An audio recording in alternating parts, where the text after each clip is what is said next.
Bonjour, la vidéo est très longue, 40 minutes quand même, c'est beaucoup. Du coup, je vous ai mis dans la description de la vidéo des timecodes pour, comme ça vous choisissez quel animé vous voulez voir mon avis et bah voilà quoi. Vous n'êtes pas obligé de regarder toute la vidéo et ceux qui vont regarder toute la vidéo en entière, bah franchement, courage à vous.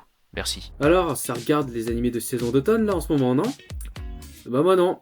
Du coup, je vais vous parler des animés de printemps et d'été que j'ai vus. Alors en printemps, j'ai pas vu beaucoup d'animés non plus, mais comment dire, il y a peu de bien et il y a beaucoup de nuls.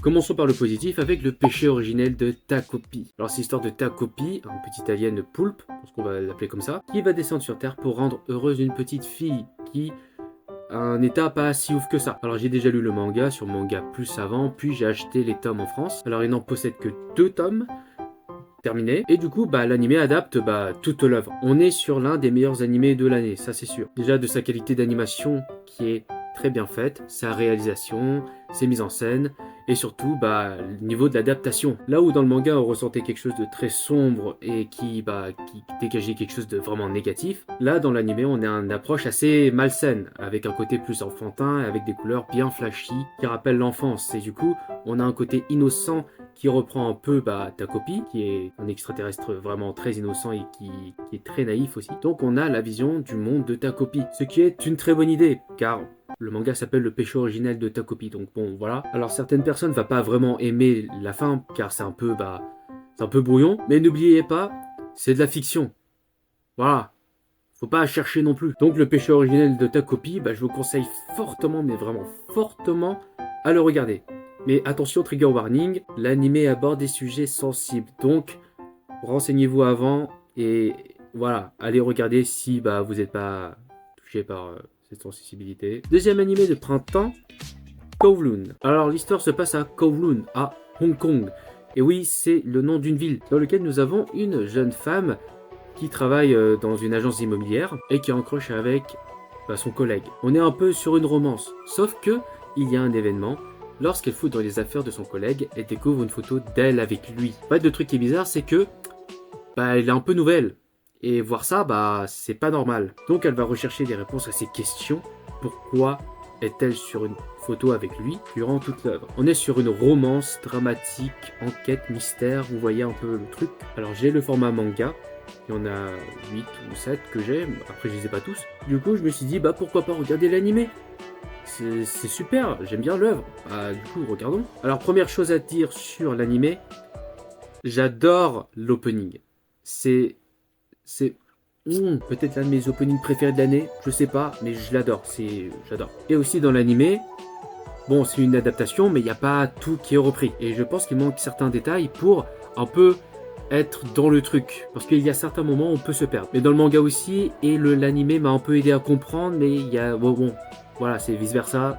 Les deux se valent. Mais du coup, en relisant, je pense qu'il manque certains détails pour mieux développer l'histoire. Mais franchement, honnêtement, pour une adaptation, c'est vraiment bien fait. Alors, il y a aussi un truc sur l'animé, c'est que je sais pas si c'est la fin ou pas. Bien parce que, en fait, je me suis renseigné, mais Kowloon, générique romance, c'est pas fini. Et l'animé se termine par une vraie fin à l'œuvre. Je pense qu'on a une fin originale que celui du manga. Et je pense que ça se voit un peu parce que vers la fin, c'est un peu accéléré. Alors, est-ce que je dirais que c'est un super animé?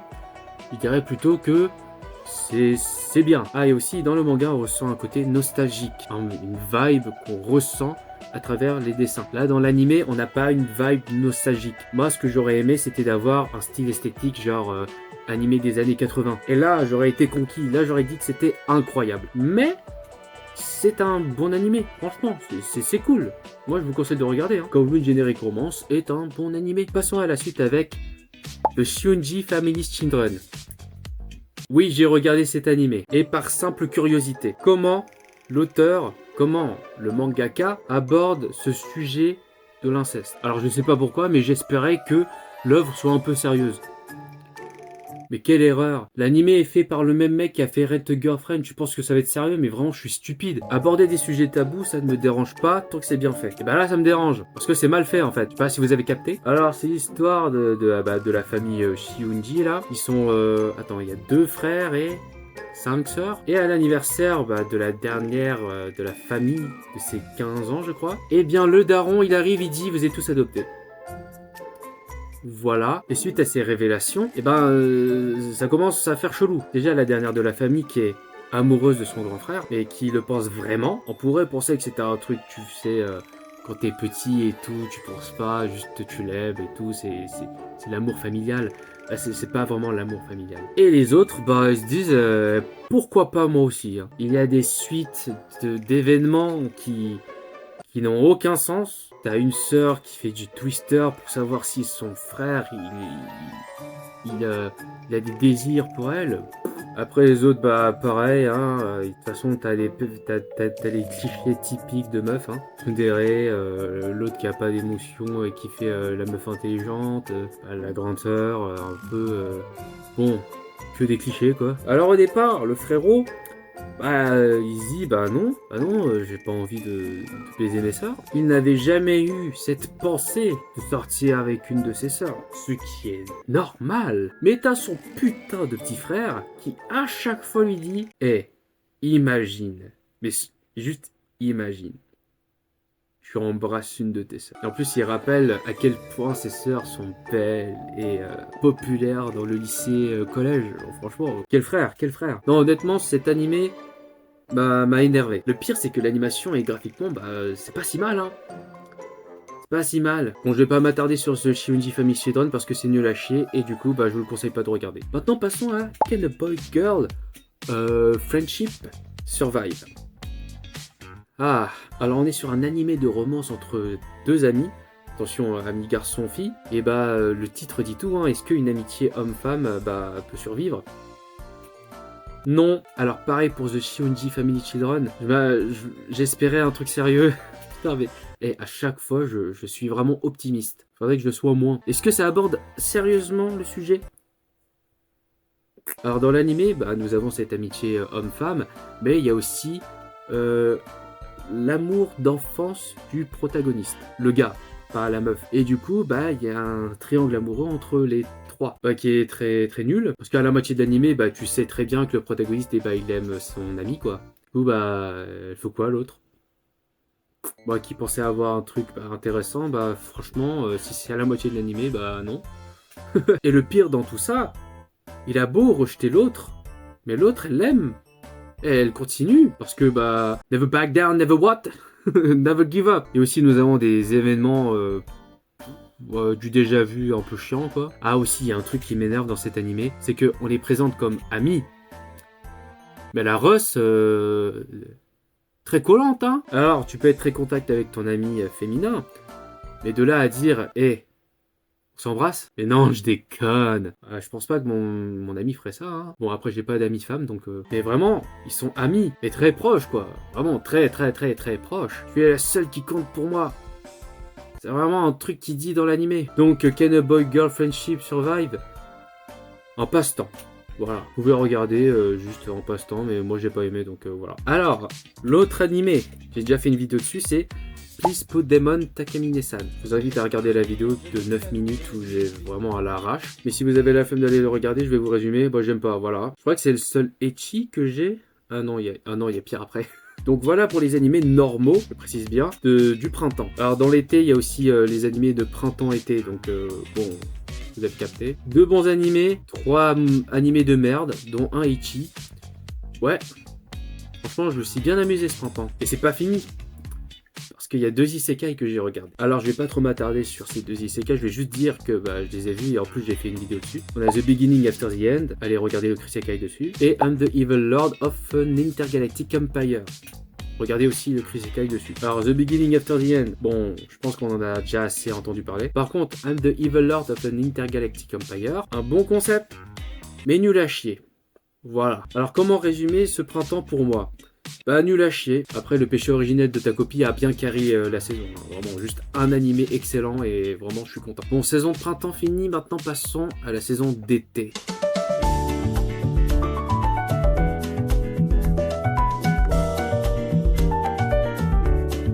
Alors il y en a beaucoup plus, et en plus, il y en a beaucoup de très bons animés. Et là, c'est tout l'inverse du printemps. Là, c'est vraiment banger. Alors, je vais commencer par les 2 animés chinois, dont un chinois-japonais, avec Lord of Mysteries. Lord of Mysteries. Putain. Alors, je sais pas comment le catégoriser, Lord of Mysteries, si c'est un isekai ou pas, parce que, on a un mec qui voyage dans un autre monde, mais dans le corps d'un autre. Donc, je sais pas. De toute façon, si je mets ça dans un isekai, je vais juste faire l'éloge, donc ça va pas être marrant. Alors, Lord of Mysteries... Je vous invite à regarder le synopsis parce que moi je sais pas comment faire un synopsis dessus tellement parce que c'est un univers assez complexe et très bien développé. Même si dans l'animé je pense qu'il manque beaucoup de détails, mais bon, c'est vraiment l'adaptation du plus grand roman chinois ou light novel, je sais plus si c'est un roman ou light novel, je sais pas. Donc si on veut plus de détails, il faut lire le roman, hein.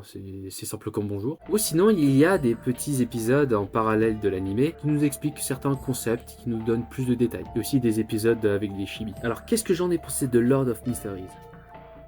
C'est incroyable. Alors au début c'était assez bizarre, les décors en 3D, etc.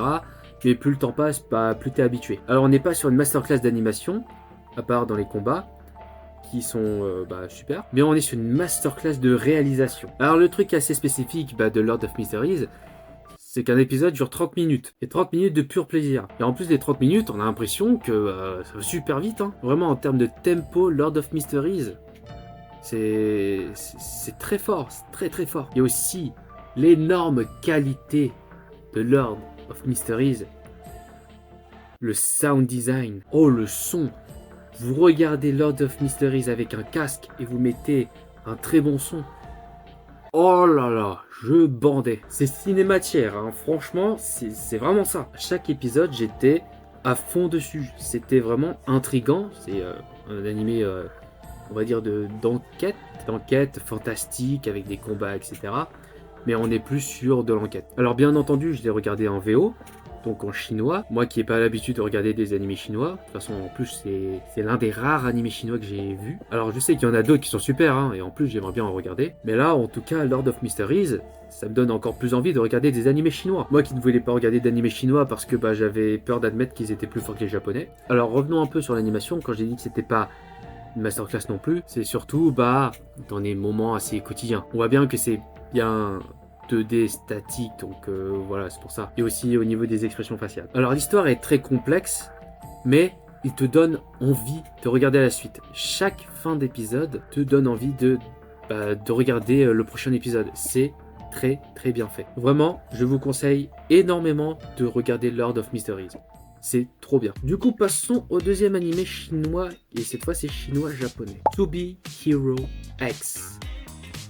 Je pense que je vais dire la même chose que Lord of Mysteries. Le concept de To Be Hero X est super. Alors nous sommes dans une société dans laquelle le taux de confiance te donne un pouvoir. Et plus de gens croient en toi, et plus tu deviens plus puissant et tu peux devenir un héros. Et dans cette société d'héros, nous avons une organisation et nous avons un top 10. Top 10, top 10. Et chaque année, nous avons un tournoi pour désigner qui sera le premier. Ou plutôt X. To Be Hero X. Voilà. Et donc nous allons suivre les histoires des héros du top 10. Alors on peut dire que cette première saison de To Be Hero X est un peu le préquel de l'œuvre To Be Hero X. Alors c'est sûr à 100% qu'il y aura une saison 2 parce que le créateur de To Be Hero X a créé un truc participatif dans lequel on peut voter notre top 10 de héros. Et suivant les votes, on a un classement officiel du top 10 des héros dans To Be Hero X qui sera dans la prochaine saison. Ce qui est une idée Goten. Alors ce qui différencie un peu de The Lord of Mysteries, c'est que on est sur quelque chose de plus shonenesque. Alors je dis pas que c'est un shonen, hein, on est plus sur de l'action. Et en suivant plusieurs histoires des héros, on peut comprendre un peu l'univers. Les héros sont un peu les marionnettes de leurs agences, hein, qui les utilisent à leur image pour augmenter leur cote et surtout grimper dans le top 10 et juste avoir la gloire, la fortune, hein, comme toute agence entreprise. On est sur littéralement une critique du capitalisme. On est sur un monde de super-héros assez réaliste. Si nous avons une jauge de cote qui permet d'avoir des pouvoirs et qu'on doit jouer dessus, c'est sûr à 100% que ici dans le monde réel on va vraiment pomper le buzz, comme on dit. On va pomper le buzz, ce qui est vraiment très intéressant. Et aussi un autre truc qui est vraiment super, vraiment tip top, c'est que les histoires des héros, ils sont tous liés. Pas que pour le top 10, mais par certains événements qui les ont marqués. Ils ont tous un lien entre eux, et quand tu les vois se battre entre eux, tu te dis, non, j'ai pas envie de voir ça. non. Et surtout les petits secrets qui se cachent. Aïe aïe aïe. Alors en termes d'animation, nous avons un début en 3D. Et là, ça peut faire débat. On sait tous que la 3D dans l'animation japonaise, c'est pas ouf. Sauf que là, on est sur du chinois japonais. Les Chinois, ils sont forts. La 3D est tout simplement très bien. Vraiment super. Alors pas à la hauteur que Arcane, mais c'est super. Ça peut troubler au début, mais après, vraiment, tu t'habitues 5 minutes. Mais ne vous inquiétez pas, les haters de la 3D, l'animé part en 2D. Alors nous avons déjà des aperçus de 2D à certains moments, quand on entend un claquement de doigts, bizarrement, où on passe de 3D à 2D, ce qui est super. On change de style d'animation. Sauf que moi j'attendais qu'un mec. Un mec qui claque des doigts plein de fois pour nous montrer plein de styles d'animation. Un mec qu'on voit dans l'opening. Je l'attendais. Et on le voit aux derniers épisodes. c'est chiant. Parce que le truc qui m'a plus hypé à regarder To Be Hero X, bah, c'est l'animation. On a une putain de bande-annonce où on a un Boog qui claque des doigts et qui change de style d'animation à chaque fois. Moi ça me donne très envie. Sauf qu'on on le voit dans les derniers épisodes. Vraiment les 2-3 derniers. Ce qui est très dommage. Surtout que ces séquences étaient incroyables. Moi j'ai adoré. Mais il n'y a pas assez. On m'a promis un truc, je l'ai pas eu, putain, casse les couilles. Alors attention au niveau d'histoire, c'est pas dans l'ordre. On a les 2 premières histoires qui se passent, on va dire, dans le présent. Donc présent ou futur, je sais pas trop. Puis nous avons l'autre partie qui est plus sur le passé. À part les derniers épisodes, je crois, avec X. Donc c'est normal si vous comprenez rien au début. Hein. Moi non plus, j'avais pas compris. Mais en tout cas, je vous conseille énormément de regarder To Be Hero X. C'est un très bon animé. Bon, maintenant passons au japonais. Parce que konnichiwa, watashi wa ma crash death. Parce que moi je suis un bandeur de Japon. Donc voilà quoi. Vaut mieux plus parler des animés japonais. Et commençons par un animé, pas si ouf que ça. Hein. Je pense que personne ne le connaît. Mais moi j'ai adoré. C'est Dan Dan Dan saison 2. Dan Dan Dan. Avec une première saison incroyable, ils ont réussi à faire encore mieux dans la deuxième. Une animation aux petits oignons. Des idées créatives super bien faites. Une excellente adaptation du manga. Que dire de plus? Que dire de plus? Très bien réalisé. Voilà quoi. J'ai pas grand chose à dire tellement c'est obvious que c'est vraiment super. On a une avancée des relations entre les personnages. On a des nouveaux personnages qui apparaissent. On est à peu près sur le même pattern que la première saison. On a des yokai qui sont en fait qui ont vécu des traumatismes etc. Et du coup ils ont des raisons d'être en colère et devenir des yokai. Enfin, des yokai des esprits, je sais pas comment dire. Hein. Alors moi qui lis les chapitres sur Manga Plus et tout, j'ai peur de mélanger l'animé et le manga. Mais en tout cas, si vous n'avez pas vu Dan Dan Dan, ne serait-ce que la première saison, mais je vous invite fortement, mais vraiment fortement à regarder. Je pense que c'est même au niveau de Death Note en termes d'animé de débutant. Donc je vous conseille énormément de regarder Dan Dan Dan. Passons au prochain animé qui est My Dress Up Darling saison 2. Alors, j'avais pas trop de souvenirs de la première saison honnêtement. Tout ce que je me souvenais c'était du ecchi, hein, bien sûr. Mais le truc qui a vraiment retenu mon attention, c'était le cosplay. Et My Dress Up Darling, on n'a pas juste des meufs qui se cosplay. Voilà, elles se déguisent pas seulement.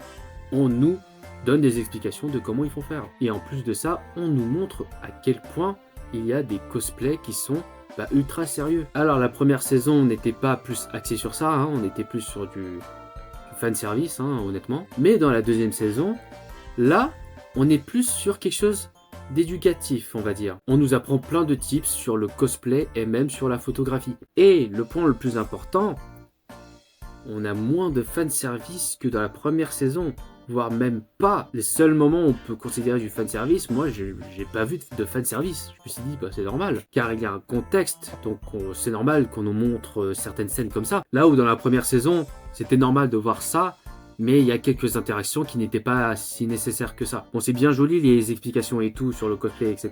et la photographie, mais le truc qui m'a le plus impressionné et fait aimer l'animé, c'est l'animation. Comment vous décrire à quel point j'ai bandé devant l'animé?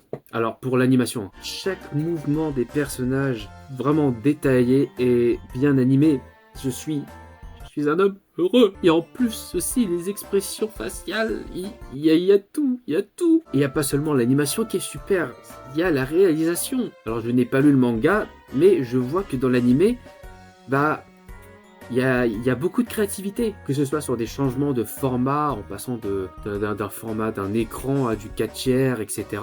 Ou même l'utilisation de marionnettes, de vraies séquences de la réalité. Je dis oui, on est sur un processus d'animation très bien et aussi un processus créatif. On leur a donné carrément carte blanche. Alors il y a aussi ce que j'ai dit précédemment, mais vous savez, dans l'œuvre, il se cosplay en des œuvres de fiction qui est dans la fiction. Et comment on nous les montre? Bah, comme dans la réalité. L'animé dans lequel Marine se cosplay, et ben on nous le montre en animé. Et aussi le jeu vidéo avec les prêtresses, etc. On nous le montre sous quelle forme? Comme un jeu vidéo.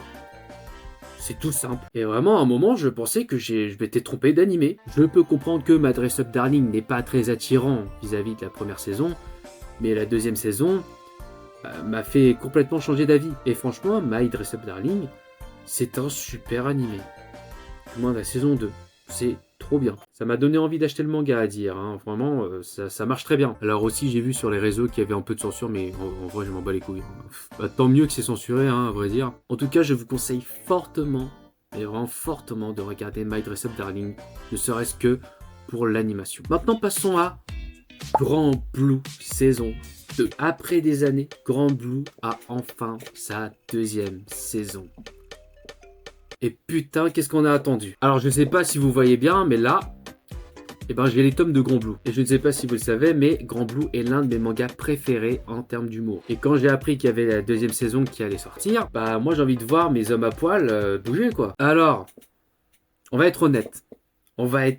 La deuxième saison est moins bien que la première. Déjà que la première était pas très bien animée, la deuxième non plus. Grand Blue n'est pas une masterclass d'animation. Ça, c'est sûr à 100%. Et aussi, là, c'est vraiment moi qui suis casse-couille, mais parfois, le son, c'est pas trop ça. Il y a certains timings comiques où, parfois, le silence, c'est pas mal. Et de ne pas laisser la musique. C'est vraiment... faut jouer sur ça. Mais vu que j'adore Grand Blue, mon avis est biaisé. Du coup, je vous conseille de le regarder. Ça, c'est facile. Et si vous avez aimé l'animé, je vous conseille, mais à 100%, de lire le manga. C'est vachement meilleur. Alors, passons au prochain animé, qui est... Watari-kun's étoile is about to collapse. Un animé que j'ai pas fini et qui est toujours en cours. Alors pas fini, vous voyez un peu l'ambiance du truc. J'ai pas aimé. Alors on est sur une histoire d'un frère et d'une sœur, grand frère et petite sœur, qui habitent chez leur tante. Les deux sont, je sais plus si leurs parents sont morts, mais en tout cas ils étaient que tous les deux et du coup ils logent chez leur famille. Et ils sont très très proches. Alors, pas du sens de Shunji Family, mais il y a une sorte de dépendance entre les deux. Mais on s'en fout de ça parce que c'est une romance. Alors pas avec la sœur, une romance entre plusieurs filles parce que il y a son ami d'enfance qui revient d'un coup et d'une façon assez spécifique. Son ami d'enfance est une stalkeuse, hein, littéralement. Sauf que le gars est en crush avec une autre meuf.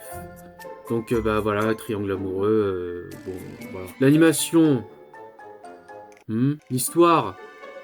Ça aurait pu être bien, mais c'est pas assez approfondi, donc voilà. C'est vraiment vers le milieu de l'animé. Enfin, j'ai regardé, je sais plus, moitié de l'animé. De toute façon, c'est pas encore fini, mais on va dire que j'ai vu 13-12 épisodes. Et il y a certains événements où il y a une autre meuf qui apparaît, qui sert à rien. La relation entre le frère et la sœur sur la dépendance qui est pas assez développée. Juste, il y a le triangle amoureux qui peut être intéressant, c'est un grand mot quand même, qui peut aboutir à quelque chose, mais c'est... Ouais, j'aime pas, c'est nul. Voilà, je vous conseille pas de regarder l'animé. Passons au prochain animé, que je vais pas citer le nom, parce qu'on est sur un animé, on est plus sur du hentai que du ecchi. Alors c'est l'histoire d'un mec qui va rentrer dans une île où tout le monde baise, voilà, tout simplement. Il va essayer d'arrêter cette loi où tu peux tout en baiser. Alors laissez-moi me justifier avant. Vous savez, l'homme est curieux. Et là, j'ai été très curieux. Je me demandais, ça pourrait raconter quoi comme histoire ce truc, parce que ça n'a aucun sens. Appréhension, j'allais me marrer. Résultat final, je me suis bien marré. Non, franchement, ça part de sujets importants, mais qui est pas assez approfondi. Donc, bon, voilà, je me suis bien marré. Parce que vraiment, à se dire que le gars, le protagoniste, il a le chibre royal, franchement, excusez-moi, mais c'est vraiment un humour de débile comme je suis, hein. Ah bah si j'ai aimé Prison School, ça, franchement, j'allais aimer aussi, hein. Bon, bien évidemment, c'est pas à conseiller à des mineurs, hein. De toute façon, j'ai pas cité le nom, mais en tout cas, vous avez un peu l'idée de ce que c'est. Et donc, sans transition, nous allons passer à Bloom. De salle de ambiance. Alors Bloom, j'ai commencé à acheter les mangas avant que l'animé ne commence. Genre c'était juste un mois d'écart. Le truc c'est que en plein milieu de l'animé, je me suis dit tiens, je vais lire les scans. Du coup, je juge un peu l'animé en tant qu'adaptation, hein. Alors je vais peut-être en fâcher plus d'un, mais je trouve que Bloom, l'animation n'est pas si ouf que ça. Alors graphiquement, oui, c'est très beau, mais en termes de réalisation animation, c'est bien.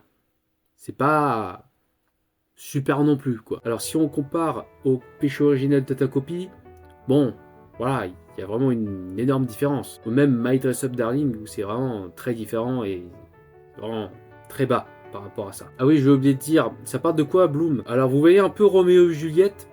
C'est à peu près la même chose, mais avec des lycées qui s'aiment pas. Et donc on suit une histoire d'amour entre un Roméo et une Juliette qui sont Rintaro et Ubaguri, et qui est vraiment une romance rose bonbon. Franchement, je regarde l'animé, t'as le sourire. Ça me donne les mêmes vibes que Blue Box. Je deviens une autre personne en lisant des romances. Dire que je lis Prison School puis après Bloom, c'est vraiment très fort. Si vous êtes à la recherche de romances full positif, je vous conseille Bloom. Voilà. Donc maintenant passons à un animé printemps-été. Je voulais dire pour To Be Hero X qui est pareil et Lord of Mystery je crois. Non, Lord of Mystery je pense pas. Qui est Anne Charlie. Alors ça parle de quoi cet animé? Ça parle de l'histoire d'Anne Charlie. Littéralement c'est ça. Nous sommes en Nouvelle-Écosse, nous avons la jeune fille Anne Charlie qui est rousse avec des taches de rousseur qui est adoptée par erreur par deux personnes, deux adultes. Et du coup ils ont eu pitié d'elle et du coup ils vont pas la renvoyer. Elle va vivre avec eux. Alors un animé adapté d'un roman. Alors je sais pas si c'est l'adaptation d'un autre animé parce qu'en fait Anne Charlie c'est un vieux truc. Donc je sais pas trop en fait. Peut-être adapté d'un des films, hein. En tout cas, Anne Charlie se démarque beaucoup de sa patte graphique. On a un animé avec un peu un style, on va dire pastel. Nous avons des couleurs assez foncées, assez crayonnées, qui donnent un charme unique à l'animé. Alors niveau animation, c'est bien, hein. On peut facilement remarquer la 3D, ça c'est sûr. Mais c'est pas si ouf que ça. Voilà, c'est graphiquement où est la qualité. Alors c'est pas un animé que je conseille à tout le monde parce que on suit la vie d'une jeune fille qui voilà quoi, qui vit sa vie et dans lequel il y a des événements pas trop anormaux quoi, c'est vraiment une vie normale à part le fait qu'elle soit une très bonne élève et du coup qu'elle a une bourse etc là. Ou si vous voulez un animé vraiment chill, posé ou vraiment juste tu réfléchis pas, tu regardes quoi, je vous conseille Anne Charlie, hein. C'est pas mal. Passons à la suite avec Ruri Rocks. Alors cet animé je l'attendais énormément parce que déjà c'est fait par le studio de Mushoku Tensei dont j'aime beaucoup l'animation et en plus c'est un animé qui parle de cailloux.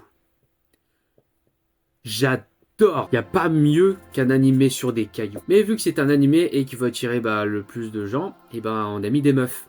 Des meufs assez fait. Alors, on pourrait avoir peur parce qu'il y a des meufs assez, on va dire, chargées. Mais l'animé est incroyable. Je ne suis pas du tout biaisé par les cailloux. Ruri Rocks suit l'histoire de Ruri qui, sur un coup de tête, va aller chercher des pierres précieuses. Enfin, qui brillent. Vraiment, elle s'y connaît rien. Et elle fait la rencontre de Nagi, qui est une chercheuse en géologie. Et c'est en recherchant quelques pierres avec elle que Ruri va vraiment prendre goût à la géologie. On est sur un animé éducatif, super bien animé, super bien réalisé, très beau graphiquement. Je dis beaucoup de qualité. Certains voient énormément de fanservice alors que c'est juste des plans. Voilà, c'est juste des plans. Il n'y a pas de fanservice. Mais il y a un moment où c'est Nagi qui change de tenue, etc. Ça c'est pur fanservice. Mais qui n'oublie pas ses priorités, les cailloux. Donc on est un peu sur du fanservice assez comique. Par contre, si vous dites que juste des meufs chéchards, c'est du fanservice, c'est que on met pas hyper en avant leur charme, franchement, il faudrait un peu revoir la définition de fanservice. Parce que l'épisode où Nagi change de tenue en mode kawaii, etc., en mode top modèle, ça c'est du fanservice. Ça ne sert pas à l'histoire, c'est juste là pour nous faire plaisir. Et j'ai aimé, oui, j'ai aimé. Ruri Rock, c'est un anime que je conseille fortement, et vraiment fortement à tout le monde. Vous allez prendre goût aux cailloux, C'est vraiment super. C'est plus intéressant que vos cours de géologie en SVT. Vous voyez, dans l'animé, nous sommes tous des rouris. On connaît rien. Et puis, plus les épisodes avancent, plus on aime bien, tu vois. On trouve ça très intéressant. Non, allez regarder Ruri Rocks. C'est vraiment super. Prochain animé. City the Animation. Par le créateur de Nishijo et fait par le fameux studio d'animation Kyoto Animation. Déjà, les deux facteurs sont les raisons de pourquoi j'ai regardé l'animé. Bon, je peux comprendre que beaucoup de monde n'ont pas aimé l'animé, mais moi je suis un bandeur d'animation et City the Animation, c'est The Animation. Nous avons une animation aux petits oignons qui est vraiment incroyable et une réalisation superbe. Non, vraiment trop bien. Mais nous avons surtout une créativité. Waouh! C'est ce que j'appelle de l'animation. Ça, c'est super. Ils ont vraiment eu carte blanche pour faire l'animé, vraiment. Honnêtement, c'est vraiment ça. Et aussi dans l'animé, nous avons la séquence la plus longue d'un animé et aussi dans lequel il y a le plus de split screen en même temps. Alors, comment dire qu'il y a eu 8 trucs en simultané à un moment. C'était assez compliqué à suivre. Mais moi, je suis un bandeur d'animation et j'ai adoré. J'ai rien compris, mais j'ai adoré. Je regarde l'animé pas pour son histoire, mais pour son animation. Et là, j'ai été servi comme un roi. Parce qu'au niveau d'histoire, bon, c'est juste... on suit la vie quotidienne des habitants de City. Tout simplement. Alors, je peux reprocher un truc à l'animé, c'est le son. Parfois, il n'y a pas de bruit, tout simplement. Il n'y a pas de musique non plus. On va dire, ça rend le rythme assez lent. Ce qui est sûrement le facteur de pourquoi les gens trouvent ça ennuyant. Et je comprends. Par contre, ce que vous loupez, c'est son opening incroyable. L'opening de City the Animation, moi, à chaque fois, je skippais jamais. C'est incroyable. Et même la plupart des animés que j'ai cités plus tôt, je skippais jamais les openings parce que déjà cet été il y a que des bangers et lui il ne fait pas du tout exception. Donc si vous voulez voir de la pure animation, je vous conseille City the Animation. Passons à la suite avec Gachakuta. Alors je vais parler juste des 13 premiers épisodes. Alors Gachakuta, j'ai commencé à lire en scan. Alors c'était difficile au début, mais après j'ai un peu accroché, surtout pour l'histoire de Amo. Alors l'animé qui est fait par Studio Bones, je crois, qui fait le taf, qui est super. Voilà. Alors c'est pas très bien non plus, car il manque cette partie créative où tu vois, ça a pas tellement de goût. Voilà, Gachakuta, c'est comme un plat très bien présenté, mais qui manque un peu de saveur. Alors Gachakuta, l'histoire de Rudo qui vit dans des bidonvilles, rebut un peu d'une certaine société très... comment dire? Vous voyez un peu l'image des livres d'histoire géo là, avec des bidonvilles au Brésil? C'est à peu près la même chose. Et à un moment, il va voir son mentor mourir. Sauf que les gens l'accusent de l'avoir tué et le jettent dans un gouffre plein de déchets. Voilà. Et du coup, il veut se venger. Bon, l'histoire est assez chiante au début. Parce que il faut un peu s'initier au monde, etc. Mais après, tu commences un peu à t'habituer, à connaître les personnages, à t'attacher à eux. Mais pour moi, le point culminant de Gachakuta, où vraiment je me suis dit, ah ouais, quelle œuvre, c'est l'histoire de Amo. L'histoire de Amo très bien faite dans l'animé, qui reprend le style dessin emprunté au manga, qui je crois qui est un peu plus explicite que dans le manga, je pense, et qui m'a fait dire franchement Gachakuta, ça vaut le coup de le lire. Alors personnellement, je vais m'arrêter sur l'animé et continuer à lire, mais si vous avez la flemme de lire, je vous conseille de regarder Gachakuta. C'est bien. Passons à la suite avec Witch Watch. Witch Watch que j'ai commencé à lire sur Manga Plus en anglais, et à vous dire que plus tu avances dans les chapitres, plus il y a de dialogue et plus c'est chiant à se traduire dans la tête l'anglais. Donc j'ai un peu arrêté. Mais Witch Watch est un bon animé. Alors on est sur un humour de la logique. On est sur l'histoire d'un ogre qui va protéger une sorcière d'une prophétie qui va bientôt arriver, ou je sais pas ce qui va se passer, peut-être qu'elle va mourir, j'en sais rien. Et pour gagner en puissance, la sorcière doit aider les autres, rendre service, les rendre heureux. Donc voilà, nous avons un quotidien où ils vont au lycée, etc. On rencontre d'autres personnages qui vont les aider. On est un peu sur un animé gag, où chaque épisode il se passe une histoire ou même deux histoires dans un épisode. Attention, qui sont canons. En tout cas, niveau animation, c'est super. On va pas dire très bien non plus. L'opening avec Yoasobi est trop mignon, voilà, je le dis. En plus, l'animation de l'opening est incroyable. Là, vraiment, c'est le bon mot. Le deuxième opening, j'aime pas trop, que ce soit la musique ou visuellement parlant, parce que je suis pas très fan, genre les danses TikTok. Bon, en tout cas, si vous voulez un animé chill où tu veux te marrer un petit coup, bah Witch Watch, c'est très bien. Passons au dernier animé normal de la liste, qui est Secrets of the Silent Witch, qui est la surprise de la saison. Je vais être honnête avec vous, j'ai commencé à regarder Secret of the Silent Witch via les réseaux sociaux. Il y a un mec qui a dit que c'était super, je me suis dit, bah let's go, on va regarder, voir si c'est super.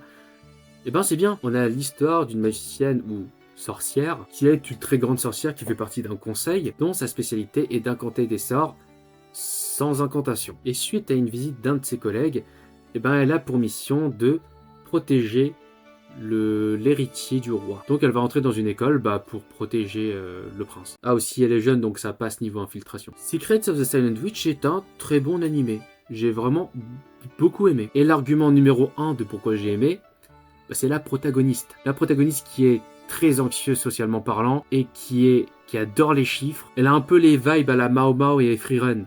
C'est pour ça que je l'aime beaucoup. Sinon, au niveau de l'histoire, on n'est pas sur quelque chose d'incroyable non plus. On est sur des petites missions à tout va et une intégrité à l'école et socialement parlant, une anxieuse quand même. On a parfois tendance à oublier que c'est une puissante magicienne quand même. Mais en tout cas, suivre sa petite histoire au sein de l'école et pour protéger le roi, a été très sympathique. Alors niveau animation, c'est très bien. Graphiquement, on n'est pas sur quelque chose d'original non plus, mais ça fait le taf quand même. On est sur un animé assez tranquille, vraiment chill, on est vraiment chill devant quoi. Alors l'animé m'a donné envie de voir le manga ou d'acheter le manga. Après j'ai vu des images.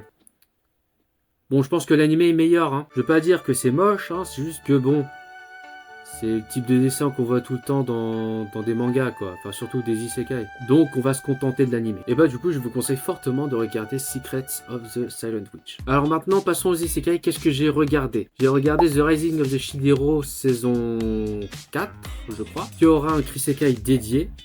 Je sais pas quand je vais le faire, un jour. Et nous avons 3 autres isekai dans lequel je vais faire un Krisekai assez spécial, où je vais faire juste une compile un peu. Parce que vous voyez, avec The Beginning After the End et The Evil Lord machin, là, c'est vraiment des vidéos courtes, donc on va essayer de faire un peu plus long. Alors, dedans, nous avons Apocalypse Bringer, Minogra World Conquest Starts with the Civilization of Ruin, qui d'ailleurs, anecdote très marrante, j'ai le premier tome.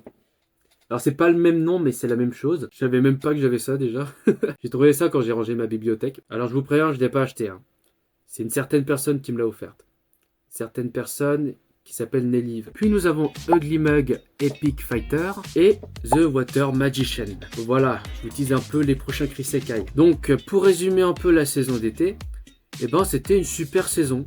Il y a eu beaucoup d'animés que j'ai aimés et des animés qui sont pas mal. Voilà, alors on va faire un petit top de mes animés préférés des 2 saisons. Commençons déjà par la saison de printemps où, vraiment, sans aucun doute, no contest, le péché originel de Takopi. Alors c'est pas dans l'ordre, il n'y a aucun classement, juste je cite ceux que j'ai le plus aimé. Nous avons les 2 animés chinois, Lord of Mysteries et To Be Hero X, qui sont... Voilà, incroyable. Dan Dan Dan saison 2, My Dress Up Darling saison 2, Ruri Rocks, City the Animation, et c'est tout. Voilà, vous avez mes animés préférés des 2 saisons. Voilà, vous avez un peu une représentation de mes goûts. Bon, au début, je vous ai demandé si vous regardez des animés de cette saison d'automne, parce que moi, en ce moment, je ne regarde pas d'animés de saison, et je n'ai plus envie de regarder des animés de saison. Alors pas qu'il n'y ait aucun qui m'intéresse, c'est juste que, bon... J'en ai un peu marre de regarder des animés de merde. Au départ, je regardais des animés de merde pour un peu le divertissement et tout. Mais bon, si c'est pour gagner rien après, ça sert à rien. Je vais quand même continuer à faire quelques Krisekai. Ouais, je pense que honnêtement, les derniers que j'ai cités vont être un peu les derniers avant un long moment. Du coup, j'arrête de regarder des animés de saison pour regarder de meilleurs animés. Parce que récemment, j'ai regardé de très bons animés dans lesquels je vais faire des petites critiques avis rapido sans vraiment travailler dessus. Par exemple, récemment, j'ai regardé Freerun. Enfin, j'ai regardé. Et là, en ce moment, je suis en train de mater l'un de mes animés préférés en termes d'humour, qui est... je sais pas si beaucoup de monde connaît en vrai. C'est un peu mon petit péché mignon. Et aussi, j'ai envie de regarder de très bons animés que je n'ai jamais vus, comme Cowboy Bebop. ou Devilman Crybaby. Voilà, vraiment, je connais pas mes classiques, ou même Evangelion, hein. Et aussi, bah, j'ai plus envie de lire des mangas que regarder des animés de saison. Bah, comme la vidéo sur Prison School. Je suis dans une période où j'ai vraiment envie de lire des mangas, donc voilà. Il y aura aussi une nouvelle page finale sur un autre manga qui va bientôt sortir, celui sur Nisekoi. Au-delà des animés et des mangas, bah j'ai pris goût à regarder des films d'animation. Et récemment, j'ai regardé tous les films d'Hayao Miyazaki, et dont je ferai une vidéo dessus. Parce que les films d'animation, c'est le summum de l'animation japonaise. Et ça, vous allez pas me dire le contraire. J'ai regardé des films d'animation japonaise il y a pas si longtemps, qui sont ultra connus, que je n'avais jamais vus, parce que je regarde pas beaucoup de films. Mais là, maintenant, je préfère regarder des films d'animation que des animés de saison. J'ai oublié de le dire. Donc voilà, on part sur d'autres séries de vidéos qui ne vont plus être des Krisekai. Enfin, si, il y en aura 2 dans les bacs, mais voilà quoi. Les vidéos seront moins travaillées. Je m'exerce beaucoup sur l'improvisation en vidéo là en ce moment. Par exemple, là c'est un excellent exemple. En tout cas, merci d'avoir regardé cette vidéo. N'hésitez pas à liker, partager la vidéo et n'hésitez pas à regarder les animés que je vous ai recommandés dans la vidéo. C'était Macrage. Ciao!